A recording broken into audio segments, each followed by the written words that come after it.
edition of Zero Block 30. This is an episode that none of us wanted to record. We didn't want to talk about the fall of Afghanistan. We didn't want to talk about how the Taliban was back in charge. We definitely didn't want to talk about how there was graven images that were coming out this morning of people trying to flee Afghanistan on the backs of planes, not even being inside and dropping. And it was just as horrific as an experience as you can possibly imagine for people who are trying to escape the Taliban's grips once again after they had to leave the country 20 years ago.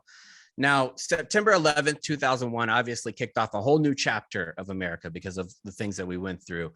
And now it seems like it's in vogue really to go back and hindsight bias everything and say that we weren't in Afghanistan for just purposes.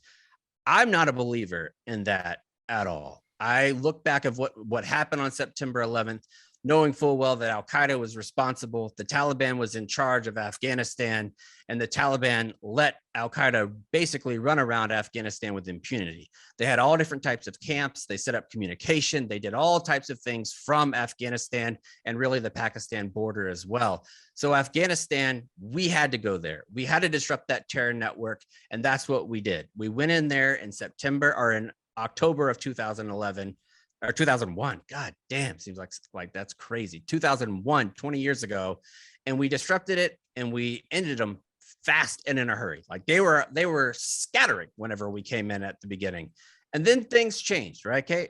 Yeah. So by December, we went in there in October. Basically, it was all those images you saw: a bomb in the caves, the special forces on horseback going up into the mountains, just weeding them the fuck out of there. And by December, U.S. and allied forces drove the Taliban from power and al-Qaeda had dispersed. So it was pretty quick, swift, and fast. And that's when people were saying, all right, is our work done here? What's the next step? And that is where George W. Bush, he was giving a speech and he started bringing up this idea of the Marshall Plan for Afghanistan in April of 2002. And Cons, for those of us that didn't go to West Point, what is the Marshall Plan? The Marshall Plan, the simplest way you can explain it. Yeah, the Marshall Plan was Secretary of State George C. Marshall's plan to rebuild Europe post World War II and help them get back on their feet after World War II, because in the absence of infrastructure and order, chaos ensues and it becomes a breeding ground for organizations to take over and do as they please. Right. Basically, we weeded the Taliban and al-Qaeda out. Now they're going to come back unless we build up the infrastructure of Afghanistan. We build up the government. We make it so that the people don't need them anymore, don't need to rely on them. Because they were, the way I describe them to people, it's like a mafia through intimidation and force in these areas with poverty, with chaos. As scary and awful as they were, they also provided a sense of security for the people and gave them a way to get the things they needed. They controlled everything. So the idea was, rebuild Afghanistan and that will keep them at bay.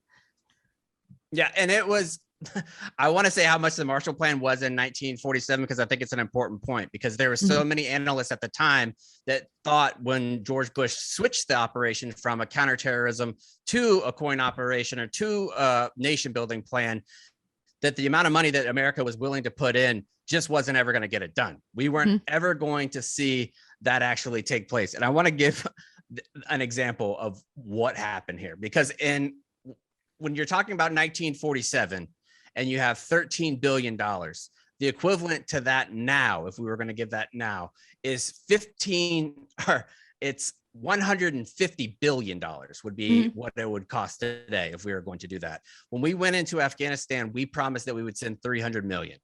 So we were going to spend significantly less trying to build Afghanistan than we were Europe, which you're not building the entirety of Europe, you're building Afghanistan, and you can have that. But the analyst said that you're going to need $1 billion a month.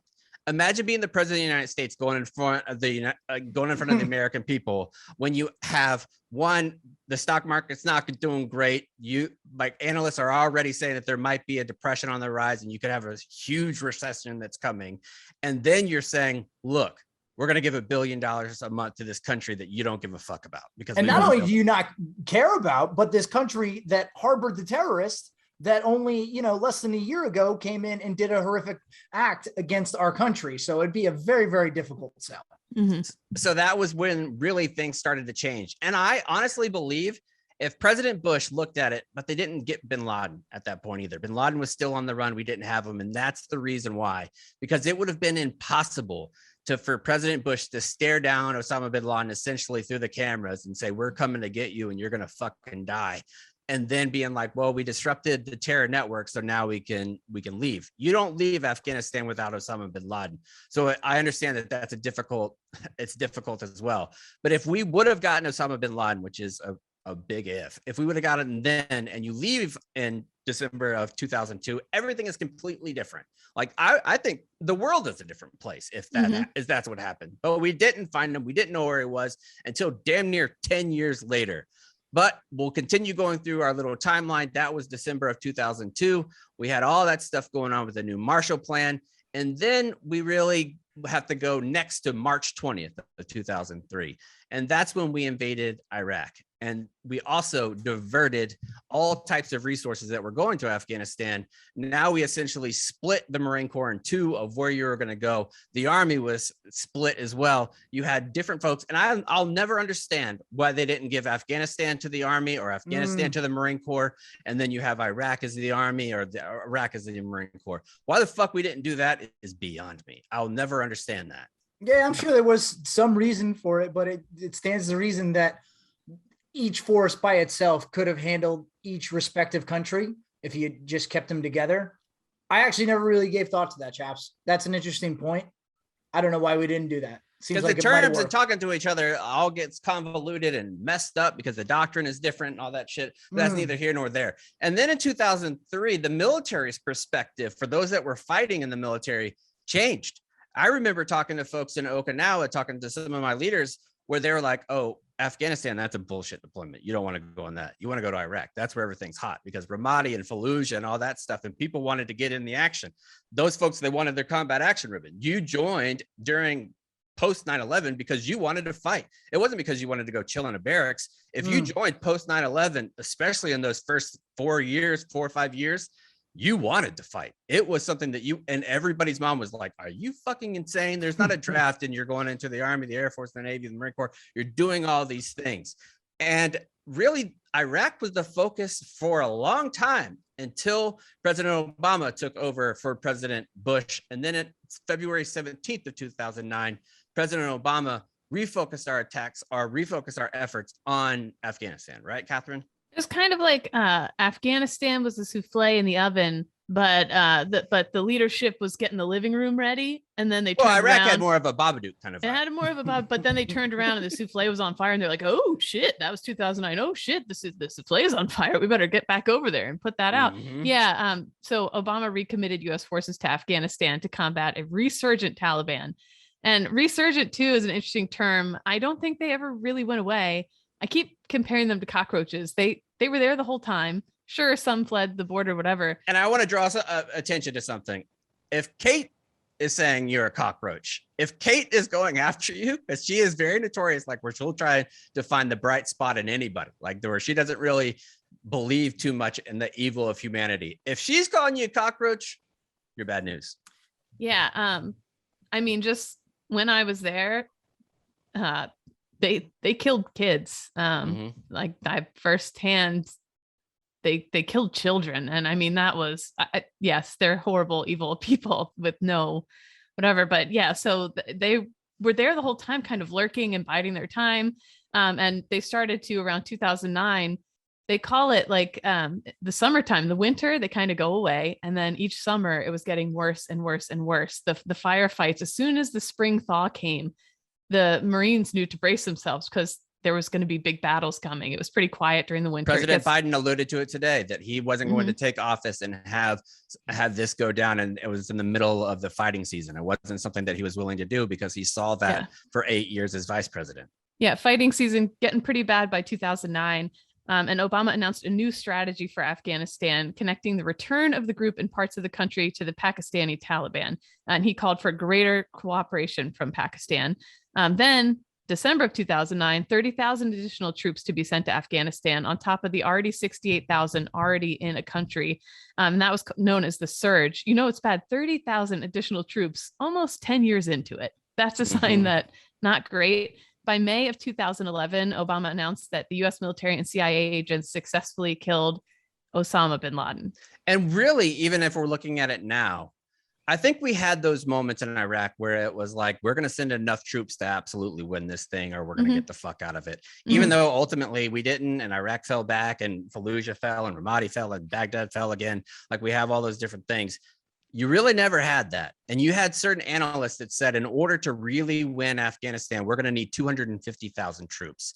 I think it was General Krulak, and that was his estimation whenever he came out and said, if we are going to win this thing, America's not ready to give what we're going to need to have in country in order to actually win and root everything out. And not trying to make it about me or anything like that, but just sticking with that timeline. No, I think your personal stories are very important. 2010 is when I was sent to Marja, Afghanistan, which at the time it's in Helmand province, and it was the hub of the poppies, the heroin, a huge source of income for the Taliban. So it was one of the biggest Taliban strongholds in all of Afghanistan. And the year that I went was that fighting season was one of the worst. It's a famous Marine Corps battle, the Battle of Marja, and just an incredibly violent time. And so here we are, morning, the infantry goes outside the wire, huge firefights taking place, Marines dying, lots of horrible things happening. In the afternoon, then civil affairs coming in going, all right, try and get some sewing machines out there, and let's get some seed so they stop growing poppy, and we're going to give them seed so they can grow just corn and stuff instead. Yeah, which so it was just brain dead, because the Taliban made $200 million a year on the opium trade. Yeah, and we're working on a system for a garbage system for the town, and we're doing all this stuff, and it's like, what the fuck are you talking about? Like infrastructure type stuff. What the fuck are you talking about? There's guys getting killed in the morning. Like what? What? We're not going to get a mail carrier here. Like, I don't know. It's just, I'm making that part, but like, there's aspects of that in Afghanistan and in Iraq as well. Yeah. Where you just like, what are you doing? Like, to the leaders that were on the ground, like as a junior troop that's actually doing this shit, Khan's being a junior troop as well. I'm going to include young officers in this as well, where you're just looking at it and you're like, what the fuck are we doing here? Where you just like, you feel, what's that movie? It's like, what the fuck is going on? Like, well, yeah, that's but usually... so that's what's so very, very difficult, is because all the people that are making the decisions and then trickle down are the ones that are furthest from the battlefield. And it's like a game of telephone that I can report on my mission of the day. And each time I'd come back inside the wire, I could type up a pretty detailed mission. And as that goes up the chain and what might really be effective and what really was helping doesn't necessarily always make it to those top levels of leadership. And then you end up doing things that don't make a lot of sense. They legitimately made so many troops do what was equivalent to math worksheets when a substitute teacher came.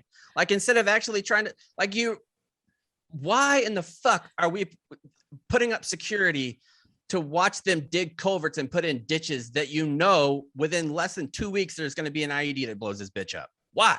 And it was sort of like polishing a turd. I was a Lance Corporal at the time, which is one of the lowest ranks.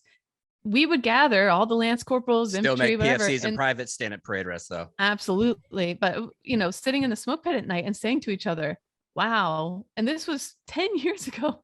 Wow, this is not working. This is insane. This is not sustainable. And this is the lowest level, boots on the ground outside the wire, getting done work every day and going, no, this is absolutely not sustainable. Not okay. You pass up that report, the turd gets polished a little bit. They pass it up a little higher, gets polished even more. Next thing you know, you're seeing a senior military leader talking to CNN or Fox News or whoever saying, it's going fucking great. Boy, oh boy, are we making gains. Everything's going really well. We just need another year or two.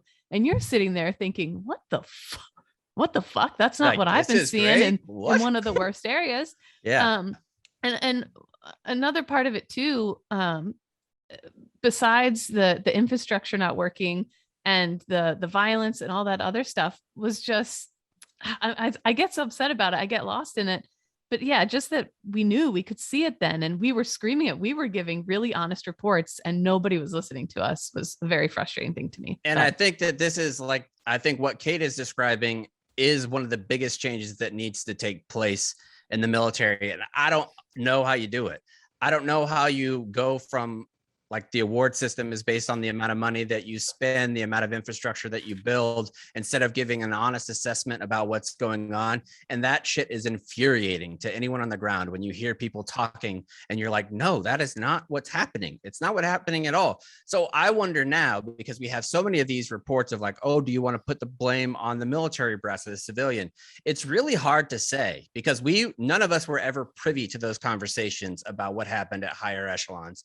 It's very possible that people like Mattis and John Allen and Petraeus and those, they actually went to the president or the secretary of defense and said, look, we're going to need 200,000 people. And then they were told by the secretary of defense to go fuck themselves. So that was never going to happen. And then they have to go out to their troops and give a forward facing opinion. And this is what they have to say, because that's their responsibility as a general too. Yeah, I think that's important to remember that at our levels, we're getting a very small slice of all the information, and we have no understanding of what the conversations are. So that makes it even more frustrating, because not only are you seeing firsthand that what you're doing may or may not be productive, but then you don't even know how that's being framed as it goes up the chain of command. Well, one more thing I wanted to say about this point in 2010, when I was there about halfway through. The other big aspect of it was a huge part of this mission was training the Afghan police and the Afghan military so that we could hand it over to them. Once they know what they're doing, we can hand it over and leave. We're fine. Anyone with boots on the ground, and 66,000 of them died, Afghan police and Afghan military. It's easy to knock them and be like, oh, because everybody has stories where they sucked and this and that. Clearly they gave a lot. And many did try really hard. There were special forces, even just this last week, holding their final ground for this country. But it was watching them throw their sappy plates in the canal, sleeping in front of machine guns when they were supposed to be our overwatch. There was so much disconnect between what I saw in the news. It's going well. The Afghan police and the Afghan military are getting really well trained, to 10 years in, us looking and being like, what? This ain't working at all. Like, that was another huge part of it, was seeing that was not the case, that it wasn't as strong of a military that. And it was essentially putting lipstick on pig. I mean, because if you imagine trying to start a military now, like starting it, like that shit's impossible. Like, the only reason why the branches of service are successful, and I want to point out, the branches of service did exactly what the American people expected of them. Anytime we went into a battle against the Taliban, Al-Qaeda, ISIS, we fucking whipped their asses every single time. This failure in Afghanistan is not about military might. It's about political incompetence. It has nothing to do with the capabilities of those who served. It is all about the politicians behind it. They were set up to fail. Right. The Afghan military was set up to fail. We were set up to fail to train them. It was... And honestly, I think that is in part based. We kind of saw it today with President Biden, what he talked about and saying, I've been there. I saw. Fuck you. No, you didn't. You didn't see shit. You're walking around with Secret Service, going to different green zone to different green zone. Everybody sucking your dick. Hey, Mr. Vice President, whenever you get there.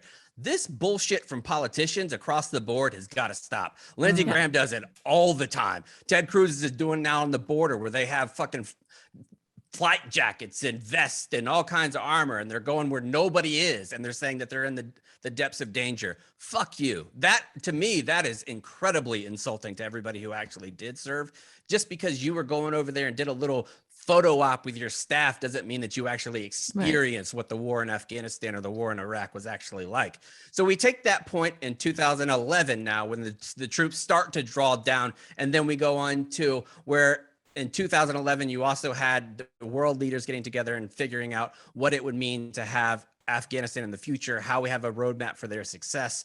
In 2014, Obama announced his full plan for withdrawal from the Afghanistan by 2016. How'd that work out? Not great. Not great. I don't think we need to go into that. In 2014, again, NATO issues a joint statement designating the Afghan security forces will assume full responsibility. Then in 2017, see, and this is what is unbelievable. Even in a detailed timeline, we have 3 years where we're like, fuck it, nothing really happened. Like it was just real shitty. Like we just continue to do the same dumb shit and chase our tails all the time. And then in 2017, President Trump came in and said that he was cautioned against the hasty troop withdrawal from Afghanistan, and he even said that it would create a vacuum. Trump said that he shares Americans' frustration with the foreign wars and assures that we are not nation building again. We are just going to go over there and kill terrorists, which was even for Kate and I, we weren't big Trump fans. We were like, yeah, that's good. Like, fuck it, we're not going to do that. Sounds pretty anymore. good. Like if that's the only thing that we get from the Trump administration, I'll be happy with that. Pretty sweet. Yeah, actually. Just leaving Afghanistan would have been fucking awesome. Then in 2019, some real shit went down. And this one I really want to go into because 2019 and 2020 kind of sets the stage for where we were at because it's a recency bias. Like the things that happened in 2014 or 2004 obviously affected where we're at now, but more so what happened in 2019. This is when President Trump was trying to negotiate a peace deal with the Taliban because he wanted to be done, which I commend him for. And I think that we should have been done as well. It was the right move. However, just because it's the right move doesn't mean that the way that you orchestrate it is the correct way to do it. There is a means and a ways that you have to go by. And now looking back, some of the missteps that him and Secretary Pompeo made were huge. And one of those is releasing one of the co-founders of the Taliban. And this didn't get nearly as much press. Do you guys remember when Obama released Bo Bergdahl, or when he got Bo Bergdahl, and they had 5 Taliban fighters in exchange for Bo Bergdahl? Yes. Yes. Yeah. And everybody went fucking bananas. Like veteran Twitter that was in there, they hopped out of the cafeteria, ran to their trucks as fast as they could, put on their polarized sunglasses and just started ranting and being like, this motherfucker, he did it again. Well, in 2019, they released 5,000 people who were in prison because they were associated with the Taliban, to include 400 of the 700 top Taliban fighters, the ones that were the most dangerous, to include the co-leader and co-founder. Now, how that escaped the American media attention, and you're going to talk about all the fucking crazy shit that he did, like giving Burger King to teams whenever they won the national championship. You would think that releasing the co-founder of the Taliban would have been a bigger story. Well, I think that speaks to our fatigue for Afghanistan as a whole. And that's why potentially, and probably our fatigue for President Trump too. Yeah, it just wasn't as big of a story at that point. You know, people were hoping to vote him out. And well, actually, I'm looking at this timeline. Yeah. So I think they just didn't want to pay attention to it anymore. And again, like we said earlier, I don't know if we captured this, but unless you seek out this information, it just wasn't top of mind for any news sources. So it fell by the wayside.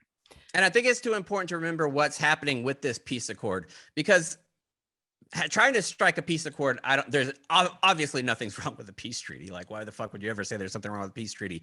But if you're going to do it, you cannot do a peace treaty in Afghanistan without asking the government of Afghanistan to come. And you certainly can't have those negotiations supposed to take place on September 11th at Camp David with the Taliban. You cannot do that. And that pissed us off. We talked about that a lot on this show, where it was like, what? How in the fuck can you invite the Taliban to Camp David? That's such a slap in the face. But they did it. They signed the peace treaty, and then it was handed over to President Biden whenever he took office. And this is where I want to go into some of the political stuff. I am so unbelievably tired of every single politician coming out and blaming either the former president or the current president for what's going on. It is a collective whole amongst all 4 of those dumb motherfuckers. All 4 of them. Yeah. Everybody's responsible. Biden went along with Trump's plan and him saying, this was President Trump's plan. Bitch, you're the one that fucking called the play. You called the play. And then President Trump saying, oh, this Biden did it. He played your plays. Like, he did it the exact way that you wanted him to do. He just took 3 months longer. Like, that's it. Both of them are equally at fault. This should be the perfect opportunity for all rational Americans to be like, shut up. Just shut the fuck up. You trying to place blame. You trying to place blame. All you motherfuckers are at fault. Anybody that really loves President Trump, anybody that really loves President Biden, and you're defending everybody every single step of the way, you are the one that is wrong. Yeah, everybody going like this right now, pointing in every different direction, is just impeding us from what we were ultimately trying to accomplish there. I think when history looks back on this period, there'll be plenty of blame to go around, and it will get assigned to the correct owners. But right now, the finger pointing helps us accomplish nothing. And the owners are big and they are wide, and that covers every single aspect of the government, from the 4 different folks who ran the executive branch to every single person in the legislative body that is in that Congress or Senate or the House of Representatives or Senate. The fact that the United States House of Representatives got rid of their ability to declare war and really keep the president in check like the Constitution demands of them is ridiculous, and that needs to go away. The fact that we had that authorization on the books for essentially 20 years is crazy.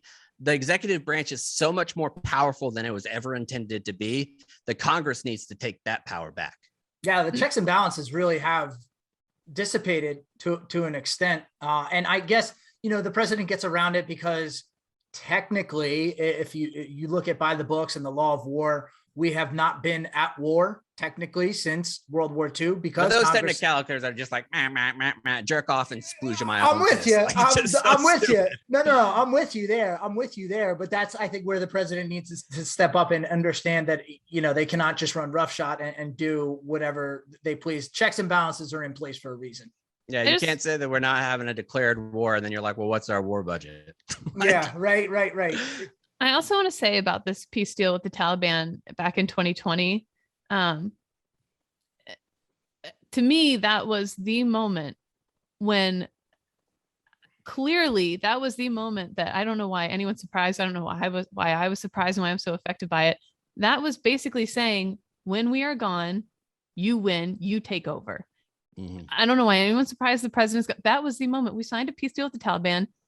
Might as well have just said, this is it. Hey, everybody. And that is when, to me, everything should have gone into high gear. The new mission should have been, at the same time, let's get these visas expedited. Let's get this 70,000 or 80,000 people who worked with us that we made promises to in high motion. That should have been passed from Trump to Biden. As soon as he took office, that should have been his main, because it was clear anybody at that level who says they didn't see this coming is a fucking liar. And that is the moment that either a liar or just ignorant and dumb as shit. Like, those are really the only 2 options. And I think that we saw some of that with President Biden today, whenever he was going out and he was saying, oh, well, they didn't want to fight for themselves. Shut up, man. That's so unbelievably insulting to everybody, that the 60,000 folks that wore their uniform and died. Like, they didn't have the courage. When did you fight, Biden? You fucking got a waiver too. Everybody shits on Trump about that for having bone spurs. Biden did the same exact shit. Well, and May 1st, we begin the withdrawal of Afghanistan. July 6th, the middle of the night, without telling our allies, we did an episode like joking about it, kind of Bagram Airfield. Afghans wake up in the morning and we're gone. And we were kind of like, that's ridiculous. And even then it didn't hit me how serious of a humanitarian crisis this was going to be. And I'm kind of all over the place right now. I'm getting so emotional about it. Yeah. Because I feel disappointed in myself for not. I just feel like there is something that America is better than this, and we let these people down. It wasn't a war against Afghanistan. It was a war with Afghanistan against the Taliban. Mm-hmm. Tens of thousands gave their lives and worked side by side with us. I think maybe as a mom now, like,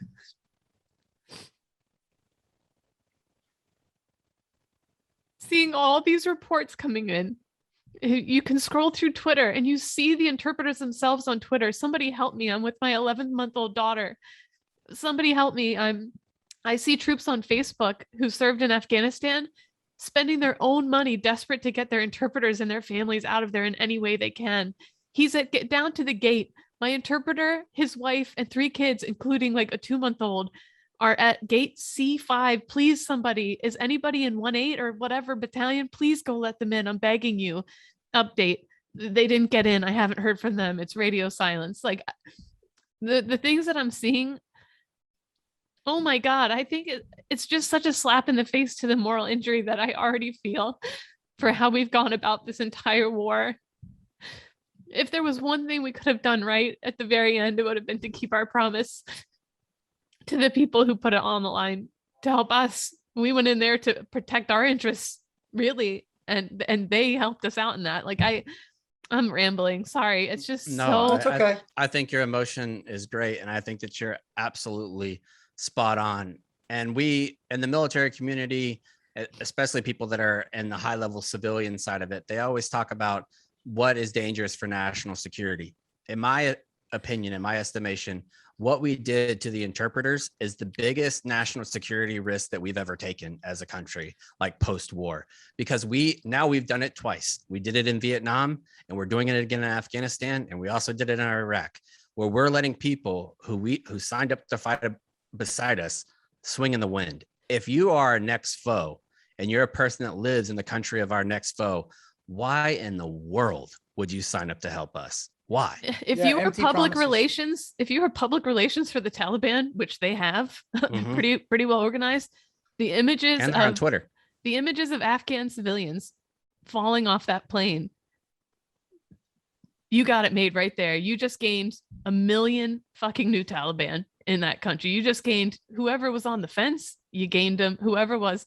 That is a physical image of us leaving people behind that is going to be ingrained on the world stage forever. That is such a stain on the America that I love, that is so much better than that.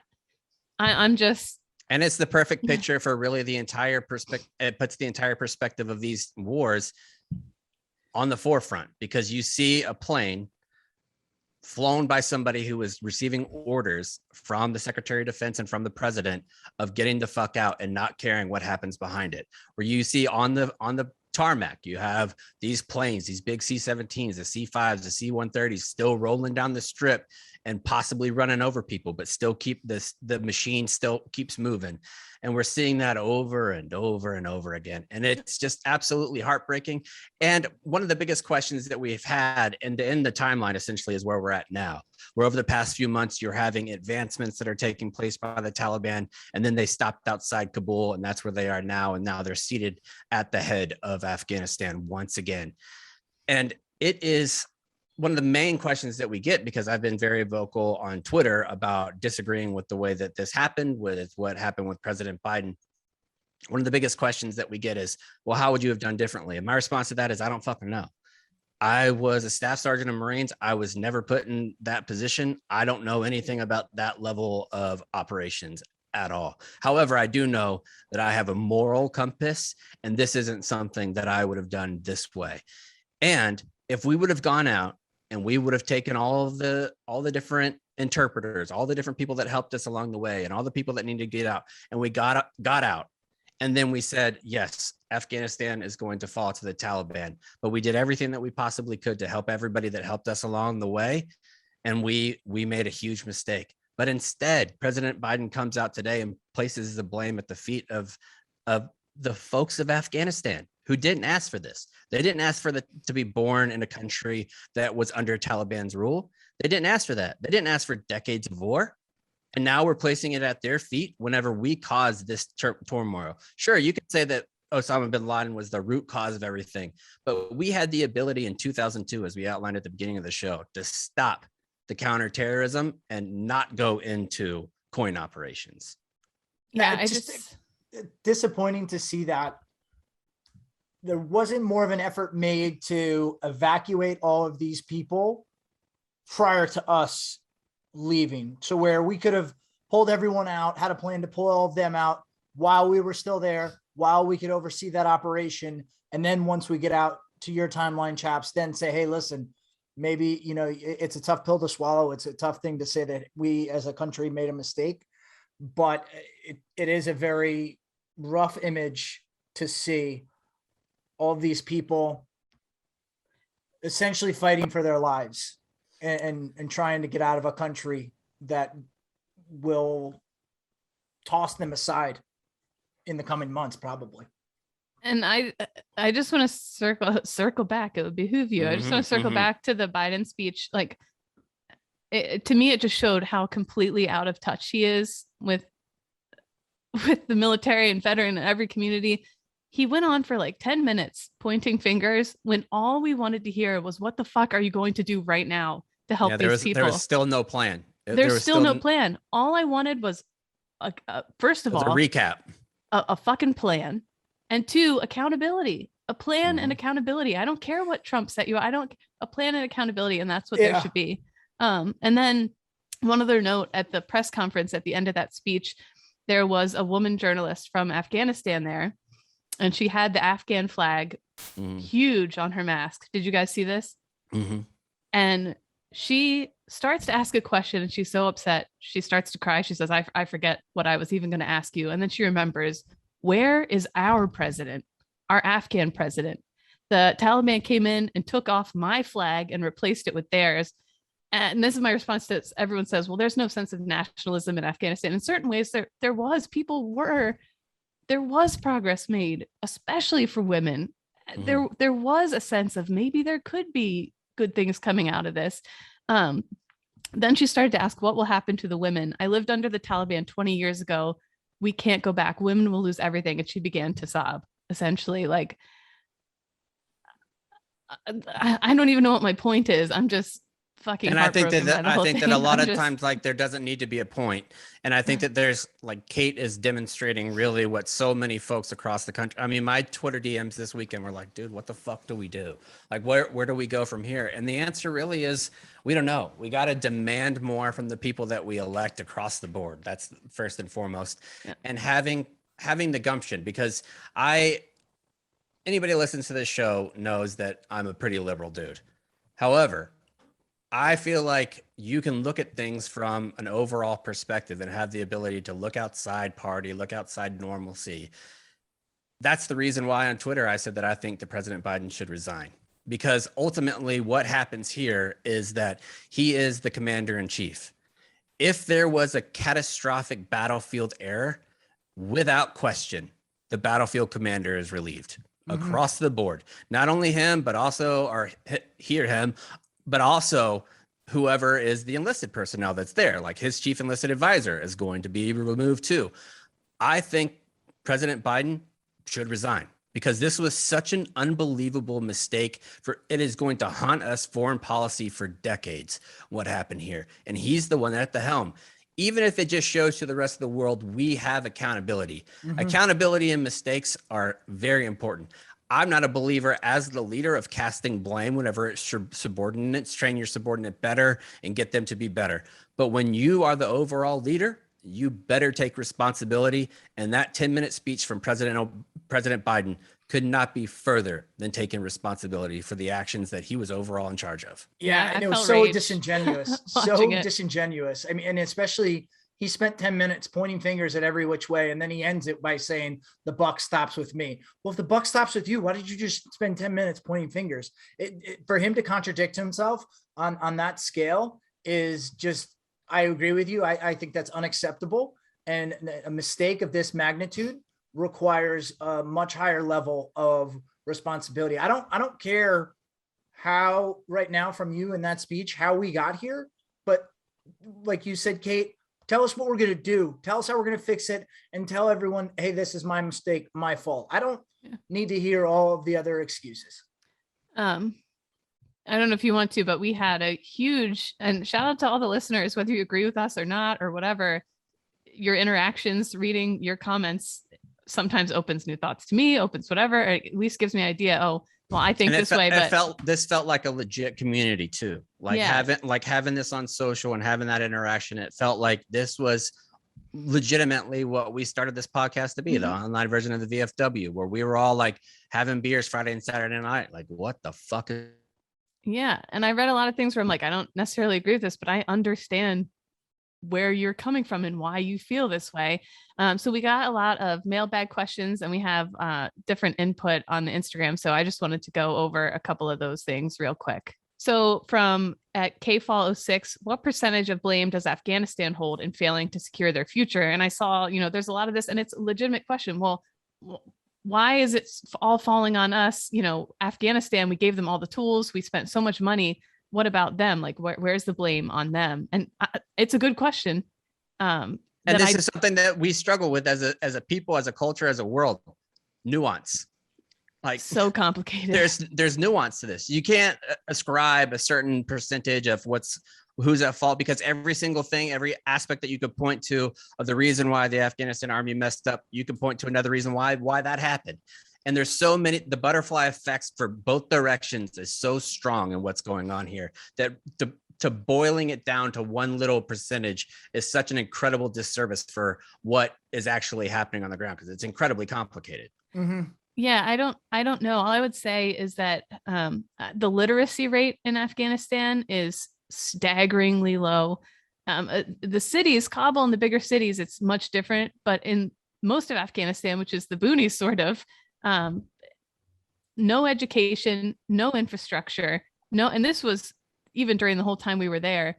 It is very easy to take advantage of people like that and to control people like that. On the Taliban's end, these people have no way to fight back against the Taliban. And this is what we've seen. This is a method of control throughout civilizations, throughout world history, where if you control the religious book and you can control literacy, you control the people. Right. That's just the way it is. Like we've seen it through, like the Roman Catholic Church was awful about it before. Like you would see that. That's the reason why the Reformation happened in the 1500s. It's because when you control the religious text and the people want to be religious and you don't allow them to read it for themselves, they're going to take you at your word. And we've seen it thousands of times throughout humankind.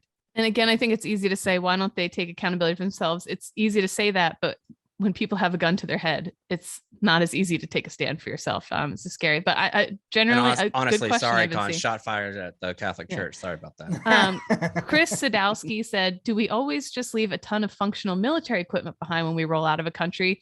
Tons of images of Taliban with our helicopters, with our vehicles, with our weapons. Yeah, but those helicopters don't fly. They're just essentially like museum cool props photos, at this point. though. Again, if I'm Taliban PR, and also, pretty powerful image. Yeah, but if you can't maintain any of those pieces of equipment, they're not. And we couldn't do it half the time. Right. You know what we should do? Be like, hey, what we're gonna do?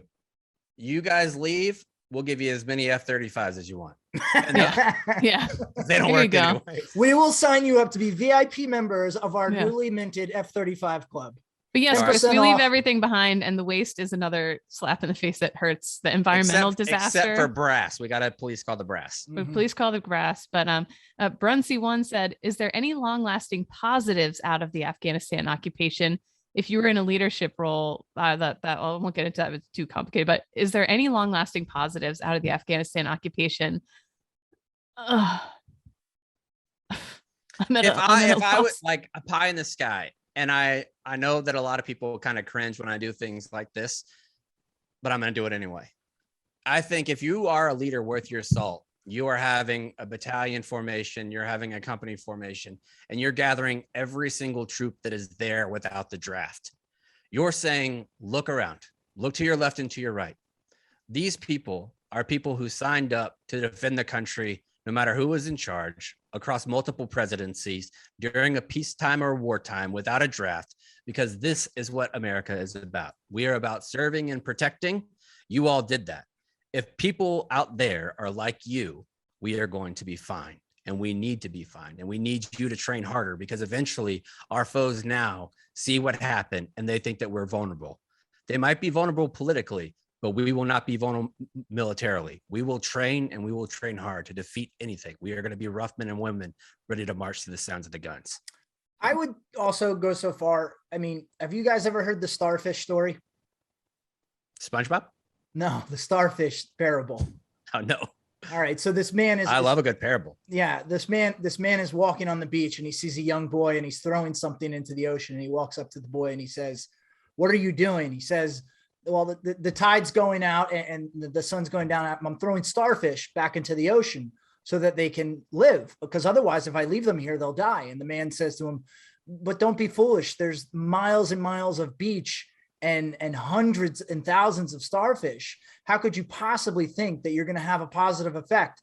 And right then the boy picks up one of the starfish, throws it in the ocean. He says, "Well, I helped that one." And I think that's a sentiment that should be shared among the people who served in Afghanistan, that yes, it is tough to see everything that is going on right now, but to act as if you didn't have a positive impact on maybe at least one person's life in Afghanistan, I believe is selling yourself incredibly short. So although it is tough to see the events of the last week plus transpire, I do believe you had a positive effect on those people of Afghanistan. Yeah. Yeah. A huge sentiment I saw over and over in our comments was we need to just stop getting involved in other countries' problems. No more being world police, focus on problems in the US. I think that is going to be a trend that grows after this, obviously, and the whiplash of it. And then we asked on Instagram, how are you feeling about Afghanistan? I'm just going to read a couple comments. Disgruntled. Sorry, hold on. I want to go back to that one because Yeah, I mean, we talk about the timeline, and where we started wasn't, hey, we're bored. Our military has nothing to do. Let's go get ourselves involved in something. Obviously, we've talked a little bit at length about that argument's much better for Iraq than it is for Afghanistan. Yeah. I mean, so we were directly attacked, and we initially responded to that direct attack. It wasn't as though we were bullies looking for someone to beat up on. So I would take that sentiment with a grain of salt. And I also think you have a certain responsibility. If you're the number one superpower in the world and an atrocity starts happening, you've got to act or you're complicit. Like, the lack of action is complicity.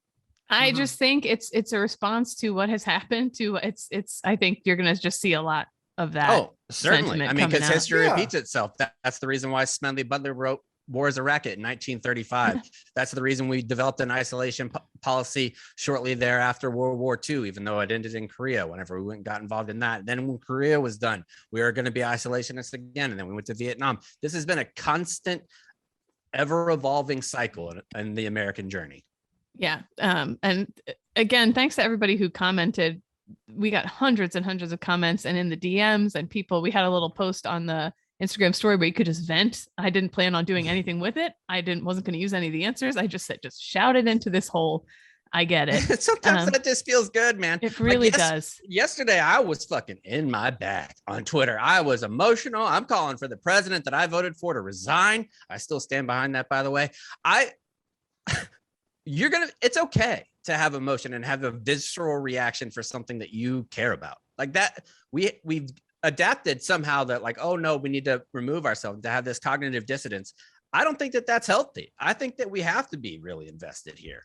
Like, this is something that is incredibly important. It shaped so many of our lives. All three of us on the show that are constantly talking, the things that we did in battle, the things that we did with our friends, absolutely shaped everything who we are. Like, it really does. It shapes who you are. And hopefully there's some good that comes about it. And all I really want to say to the veteran that's listening, you have nothing to be ashamed about.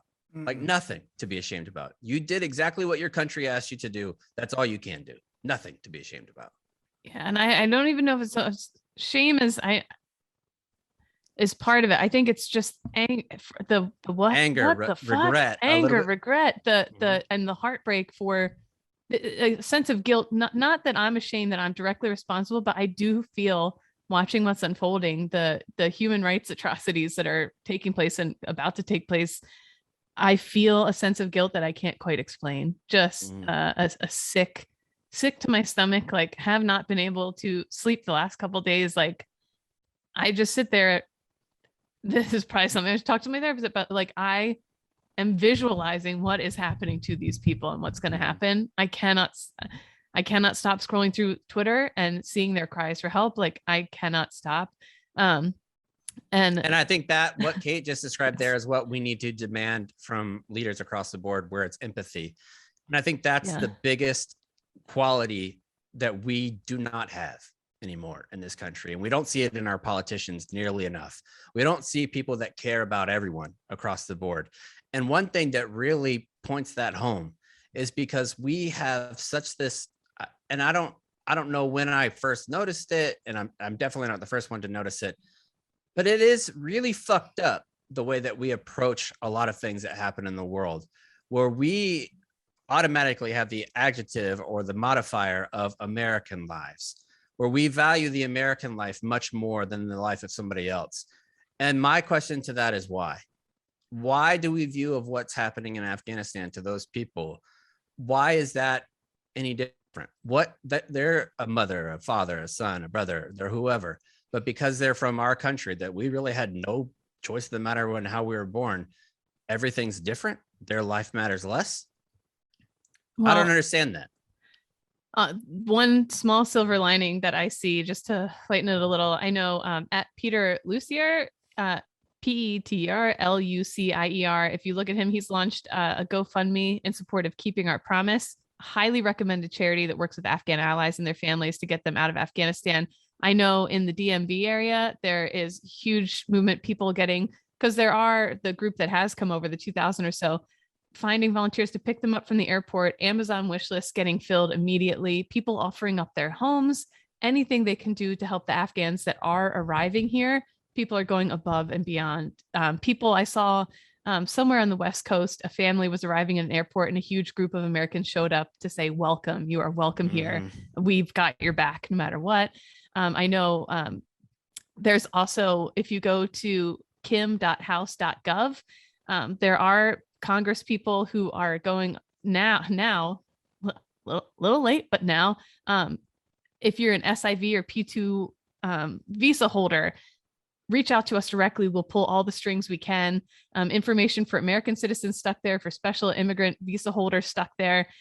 Go to, again, kim.house.gov, because I know there's veterans out there listening who are like, I have an interpreter, I have a this, I have a that, who's stuck there. I sent this information to a fellow Marine today who was in direct contact with his interpreter trying to get them out. And I reached out to Kim's office and they said, send the info over. We'll be keeping our ear open. If this guy reaches out, we'll see what we can do. Like anything and everything. There are people who do care and there is still good. There's good people trying to make the best of this mess. And if there's any little silver lining in that, still a lot of good out there. I'm rambling again. And the current numbers right now are that we can expect around 30,000 refugees. They will be refugees to come over to the United States. I encourage you, if you're listening, to Google the different charities that are involved in your area, because they collect clothes, they collect shoes, they collect all these things. Because you saw the pictures. These folks aren't coming with heavy suitcases. They're not throwing their big old suitcases on the counter at United. That's not what they're doing. They're carrying the things that are on their back and starting a life over in a new country because they would get murdered in the country that they came from. So if you can reach out to somebody in your city that is going to have a refugee closet or anything like that, that's one way that you can help that doesn't involve money. Because a lot of times everything is ran by money. After COVID, people are stretched thin. Yeah. But right. I think I want to look at least portion of this as a great opportunity. I still think this is the greatest country in the world. I'm proud to be from here, proud to live here. And I think we have an opportunity now to step up and to prove why it's the greatest country. And it's not the greatest country because we have the best technology or the nicest houses or the biggest stadiums or the coolest sports. It's the greatest country because by and large, the people who are in this country. So now we have an opportunity to step up and show the rest of the world that we still can be good people. We still can be the best by helping these people, welcoming them, and doing all the actions that you two just described. So I would look, and I too am always a silver lining type person. I think there is an opportunity for us as a country to do a lot of good now. And it'll take like 100 years, but. And I think that this is like, in a football analogy, I think we have to approach America being the best, like Nick Saban and Bill Belichick approach their football teams. What you did in the past means nothing. Who are you today? Try to be the best that you can be. And like what Benjamin Franklin says, I gave you a republic if you can keep it. You have to continuously work at being good. You can't rest on your past laurels, or you can't bring up these pie in the skies ideals. You have to prove it. If we all want to say it, and we all do, we want to say it, we want to mean it, and we want to live like it, that we are the best. Because right now, some of the things that you're doing and looking around, you're like, ugh, if we're the best, yikes. Not great. Yeah. My final thought, old ramblehead ass Kate, if you're serving right now, like Chaps said, so proud of you. You're, like, that is one of the great things about our country. And two, kind of a separate thought in all this, I was thinking about me and the Afghan people. And one of the things that popped up in my mind is if veterans are feeling this way, not all veterans, everybody's different, but if so many veterans are feeling similar to how I am, how must the Gold Star families be feeling right now? If you reach out to the moms and dads and that to me was the other really difficult part. In the why of all this was thinking about my friends who died in Afghanistan. And that's where what was all this? What was the point of it? My friend who was an only child, I cannot stop thinking about his mom and what she must be feeling right now. I'm a mess today, guys. I'm just a mess. I think And being you have a mom every right to be. has given me a new perspective on the sacrifices that our incredible troops made over these last 20 something years. So my heart just goes out to like just a wild amount of people right now. I'm in my feels. I'm done. But yeah, thanks. Thanks for listening. Sorry. And if you're like Kate, reach out to one of your buddies. And I mean that Kate is by far not the only one. If you're struggling, your friends are too. The people that you were there with, that you served with, are too. And they have ears, use them. Everybody's, a lot of the times we'll feel like we can't do that. We can't reach out to somebody. I don't want to show weakness. This is not weakness. This is an absolute expression of humanity that I think sometimes they view military doesn't have. When you really look around the veteran community and the active duty community, some of these folks have the biggest hearts of anybody that I've ever known. And you join because you have a purpose to serve and you want to do that.